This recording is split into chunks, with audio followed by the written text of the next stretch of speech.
आज का टॉपिक है रस। रस शब्द जैसे कि हमारे 12th के हिंदी ग्रामर में अलंकार, रस, सर्वनाम, काल, ये सब है। तो सबसे पहला जो हमारे किताब में दिया गया, टेक्स्ट बुक में दिया गया है, वो है रस। तो पहला टॉपिक रस, इसमें हम रस के बारे में जानेंगे कि रस क्या है, कितने प्रकार के होते हैं और इसके स्थायी भाव क्या क्या है। तो रस, अगर रस शब्द हम सुने तो उसका मतलब होता है जूस, जो हम पीते हैं। लेकिन यहाँ पर रस का ये अर्थ नहीं लिया गया है। रस का अर्थ है साहित्यिक आनंद, यानी जब हम कोई भी कविता, कोई भी पाठ या कोई भी पंक्ति पढ़ते हैं और उसे पढ़कर जो आनंद प्राप्त होता है उसे कहा जाता है रस। जैसे कि मैंने यहाँ पर लिखा है, साहित्यिक आनंद को रस कहा जाता है। रस 9 प्रकार के होते हैं और उसके 9 स्थायी भाव होते हैं। बाद में कुछ विद्वानों ने 2 रस और इसमें ऐड किए हैं। अब यहाँ पर मैंने पंक्तियां बनाई हैं जिससे हम रस और उसके स्थायी भाव को याद कर सके। पोएम जैसे हम याद करते हैं ना, तो 2 मैंने यहाँ पे पोएम बनाया है जिसको याद करके हम रस के 9 नाम और उसके स्थायी भाव को याद कर सकते हैं। जैसे करुण हास्य श्रृंगार मिलकर वीर भयानक शांत बना, शोक हास्य रति के उत्साह से भय भी निर्वेद बना, अद्भुत रौद्र विभत्स के कारण 9 रस का सम्मान बना, विस्मय क्रोध की जुगुप्सा से रसों का स्थायी भाव बना। अब यहाँ पर अगर हम देखेंगे तो करुण का स्थायी भाव क्या है? शोक। हास्य का स्थायी भाव क्या है? हास्य। श्रृंगार का स्थायी भाव क्या है? रति। फिर वीर का स्थायी भाव क्या है? उत्साह। भयानक का स्थायी भाव क्या है? भय। शांत का स्थायी भाव क्या है? निर्वेद मतलब वैराग्य। उसके बाद है अद्भुत का स्थायी भाव विस्मय। रौद्र का स्थायी भाव क्रोध। विभत्स का स्थायी भाव जुगुप्सा यानी घृणा। अब ये 9 यहाँ पर हम देखेंगे, 1 2 3 4 5 6 7 8 9, ये 9 रस है और उनके स्थायी भाव। और इसके बाद 2 और रस कुछ विद्वानों ने इसमें जोड़े हैं। वो 2 रस और कौन से हैं? एक तो वात्सल्य रस और दूसरा भक्ति रस। वो मैं बाद में नीचे लिखा हुआ है। वात्सल्य रस का स्थायी भाव स्नेह या ममत्व और भक्ति का देव रति। ठीक है। अब यहाँ पर ये पंक्तियां आपको लिखना है और याद कर लेना है। इसके बाद रस के 4 अंग होते हैं: विभाव, स्थायी भाव, संचारी भाव, अनुभाव। जैसे कि पहले ही मैंने बताया था कि रस जो है, जब हम कोई भी पंक्ति, कोई भी काव्य या पाठ पढ़ते हैं तो पढ़ने के बाद जो आनंद मन में उत्पन्न होता है उसकी निष्पत्ति होती है, उसे क्या कहा जाता है? रस कहा जाता है। अब यहाँ पर विभाव क्या है? विभाव का अर्थ क्या है? विभाव का अर्थ होता है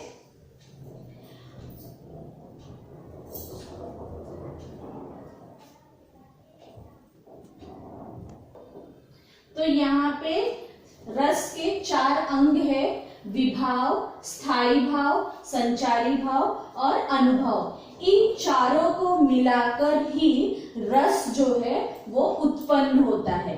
अब यहाँ पे मैंने 10वां रस और 11वां रस ये भी लिखा है जो आपको रस में ऐड करना है। अब इसके बाद एक एक करके हम क्या करेंगे, रस के बारे में पढ़ेंगे। तो हमारे एग्जाम में पेपर में पंक्तियां दी होंगी और उन पंक्तियों को पढ़कर आपको पता करना है कि इसमें कौन सा रस है, या फिर कोई रस का नाम दिया गया होगा और आपको उसके उदाहरण लिखना है, या फिर ऐसा भी एक वाक्य के हिसाब से प्रश्न आ सकता है कि श्रृंगार रस जो है उसका स्थायी भाव क्या है। तो जैसे मैंने ऊपर बताया था, श्रृंगार रस का स्थायी भाव रति होता है, उस तरह से, या रति जो है उसका रस कौन सा है, तो आपको लिखना है श्रृंगार रस। तो इस तरह से प्रश्न आएगा। तो पहला जो है 9 रस में से जो आपको पढ़ने के लिए आपके टेक्स्ट बुक में दिया गया है वो है श्रृंगार रस। अब श्रृंगार रस क्या है? देखो, श्रृंगार का अर्थ ही यहाँ पर है नायक नायिका, प्रेमी प्रेमिका, स्त्री पुरुष, पति पत्नी के प्रेम का जो वर्णन करता है वहां पर श्रृंगार रस होता है। सॉरी।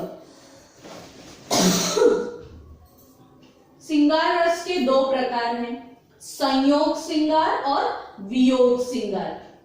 संयोग श्रृंगार मतलब जहां पर मिलन होता है, जब मिलन होने के बाद जो खुशी, जो आनंद होती है वहां पर संयोग श्रृंगार। और वियोग श्रृंगार जहां पर जब प्रेमी प्रेमिका या पति पत्नी कुछ समय के लिए दूर होते हैं एक दूसरे से, तो वहां पर वियोग श्रृंगार होता है।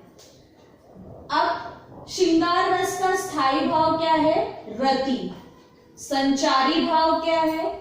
हर्ष, उन्माद, स्मृति, लज्जा, मोह, आवेग, मद मतलब मस्ती वगैरह।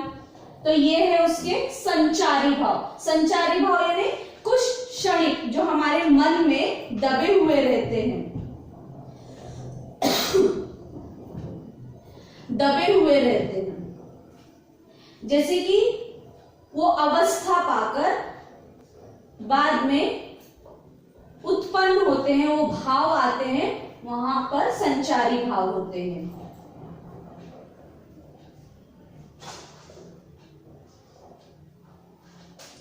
अब यहां पर स्थायी भाव जो रति है और उसका संचारी भाव हर्ष, उन्माद, स्मृति, लज्जा, आवेग, मद,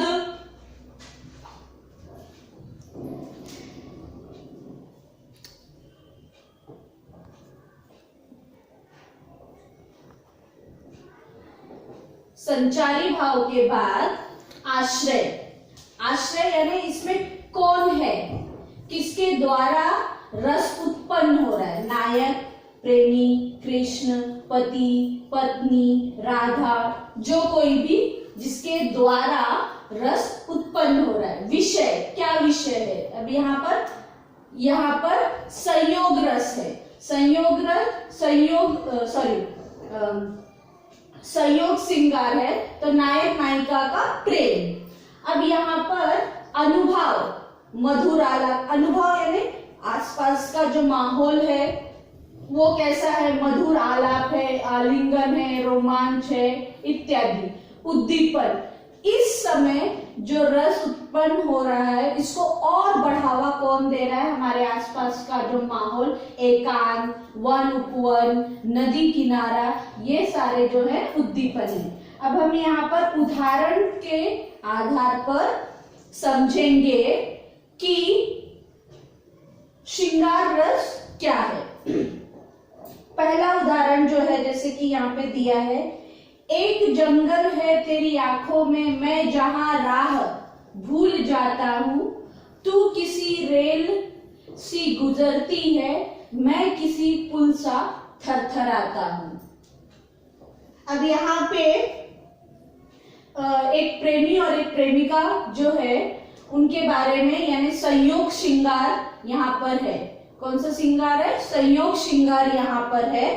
तो उसके बारे में दिया गया है, एक जंगल है तेरी आंखों में। प्रेमी कह रहा है अपनी प्रेमिका के लिए कि उसकी आंखों में एक जंगल सा दिखाई दे रहा है और मैं वहां चलते चलते जो है रास्ता भटक जाता हूँ, और तू किसी रेल के समान वहां से गुजरती है और मैं किसी पुल सा वहां पर थरथराता सा रह जाता हूँ या ठहर जाता हूँ। तो यहाँ पर जो है प्रेम मिलन हो रहा है, इसीलिए यहाँ पर संयोग श्रृंगार रस है।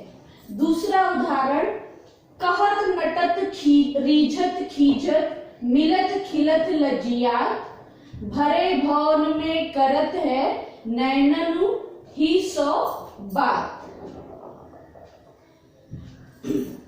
यहाँ पर कृष्ण और राधा उनके प्रेम के बारे में, प्रेम मिलन के बारे में बताया गया है। कहत यानी कहना, नटत यानी नटना यानी संवरना, रीझत खीजत यानी चिढ़ना, मिलत यानी मिलना, खिलत यानी खिलना, लजियात यानी लजाते हुए। एक भवन में सभी लोग इकट्ठा हुए हैं और उसी भवन में कृष्ण भी है, राधा भी है, और दोनों दूर दूर है और अपने आंखों से दोनों उस पूरे भवन में क्या कर रहे हैं? आंखों ही आंखों में बातें कर रहे हैं। तो इसीलिए यहाँ पर बिहारी ने कहा है कि कहत नटत रीझत खीजत मिलत खिलत लजिया, भरे भवन में करत है नैनन ही सो बात। कि पूरे भवन में, भरे भवन में यानी भवन जो है सभा पूरी भरी हुई है और कृष्ण और राधा जो है वो आंखों ही आंखों में क्या कर रहे हैं? बातें कर रहे हैं। तो यहाँ पर भी प्रेम मिलन जो हो रहा है, इसीलिए यहाँ पर संयोग श्रृंगार की बात कही गई है। उसके बाद तीसरा जो है, तीसरा उदाहरण जो है वो वियोग श्रृंगार का है। निस दिन बरसत नैन हमारे, सदा रहत पावस ऋतु हम पर, जब से श्याम सिधारे। श्याम अर्थात कृष्ण। अब यहाँ पर गोपियां जो है वो कह रही हैं, निस दिन बरसत नैन हमारे। निस दिन यानी रोज, हमारे नैन यानी आंखें जो है वो क्या कर रही हैं? हमारे आंखों के द्वारा जल जो है वो बह रहा है, यानी हम प्रतिदिन क्या कर रहे हैं? रो रहे हैं। सदा रहत पावस ऋतु हम पर। हमारे जीवन में अब जीवन भर क्या है? पावस ऋतु अर्थात वर्षा ऋतु ही है। या हम जो है प्रतिदिन रोते ही रहे हैं। जैसे क्यों? जब से श्याम सिधारे, जब से यहाँ से कृष्ण जो है चले गए हैं, उनके वियोग में, उनकी याद में हम जो गोपियां है वो प्रतिदिन निष्दिन क्या कर रही हैं? रो रही हैं। तो यहाँ पर वियोग यानी बिछड़ने की बात कही गई है। और बिछड़ने की बात कही गई है तो अर्थात यहाँ पे कौन सा श्रृंगार है? वियोग श्रृंगार है। चौथा, हे खग मृग हे मधुकर श्रेणी, तुम देखी श्रीता मृग नहीं। अब यहाँ पर राम जो है जब सीता को खोजने के लिए वन में चारों तरफ ढूंढते हैं, जाते हैं, तो उस समय राम सभी से सीता का पता पूछते हैं। यहाँ पर भी सीता और राम जो है वो बिछड़ गए हैं, एक दूसरे से अलग हो गए हैं। तो इसीलिए सीता जो राम जो है वो खग का अर्थ है पक्षी, मृग यानी हिरण, हे मधुकर श्रेणी जो मीठी आवाज निकालते हैं, उनसे सबसे क्या कह रहे हैं? राम क्या कह रहे हैं कि हे खगमृग हे मधुकर श्रेणी, तुमने देखी सीता मृग नैनी। मृग जैसे आंखों वाली सीता को क्या तुमने देखा है? ऐसा राम जो है वन में सभी पशु पक्षियों से पूछ रहे हैं, या अर्थात यहाँ पर भी उनके वियोग, उनके दुख के बारे में बताया गया है। तो यहाँ पर क्या होगा? वियोग श्रृंगार रस होगा। तो ये था श्रृंगार रस। पहला रस, श्रृंगार रस का स्थायी भाव क्या है? रति। हमें एग्जाम में क्या लिखना है? जैसे ये पंक्तियां दे दी गई होंगी और इन पंक्तियों से आपको पता करना है कि इसमें कौन सा रस है, श्रृंगार रस है कि करुण रस है कि हास्य रस है। तो पंक्ति पढ़कर आपको सिर्फ रस का नाम लिखना है। तो ये था हमारा पहला श्रृंगार रस। इसके बाद में आगे आपको करुण रस, हास्य रस के बारे में बताऊंगी।